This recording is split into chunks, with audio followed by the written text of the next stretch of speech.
Omuduumizi wa poliisi mu ggwanga Martin Okoth efulumizza lipoota ekwata ku buzzi bw'emisango ey'omwaka 2022. Okufulumya lipoota kubadde ku kitebe kya poliisi e Naggulo nga kwetabiddwamu abapoliisi ku madaala ag'enjawulo, abakungu okuva mu gavumenti, mu makago bwa pulezidenti okuva mu woofiisi ya ssabawaabi wa gavumenti, essiga eddamuzi n'okuva mu bitongole ebirwanirira eddembe ly'obuntu. Ochola agambye nti emisango egyalopebwa ku poliisi omwaka oguwedde gyali 23,159 bw'ogerageranya n'egyo egyalopebwa omwaka 2021 nga gyo gyali 19,681 nga gyeyongera n'ebitundu 18 ku buli 100.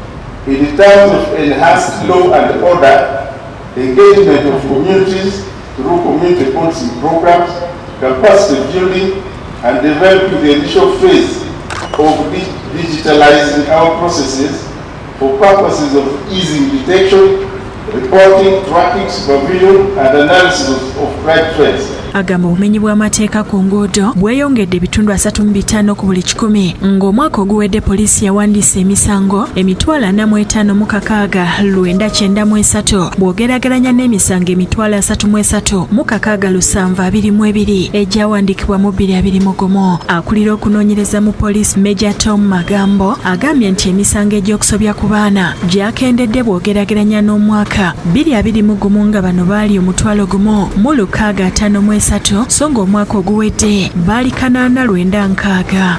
I want to commend you. The statistics actually show a reduction of cases of defilement that we have reported to negative 38%.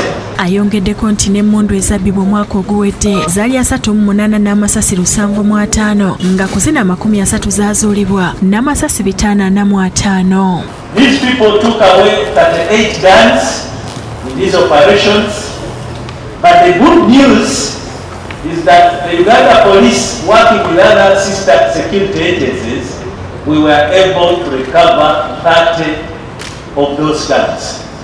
Ebitundu ebyasinze okubaamu obuzzi bw'emisango kuliko North Kyoga n'eddirirwa Kampala Metropolitan North ne Kampala Metropolitan South. Ebitundu ebyasinze okubaamu emisango emitono kuliko awali ekitebe kya CID ekibuli Kidepo ne Rwenzori East.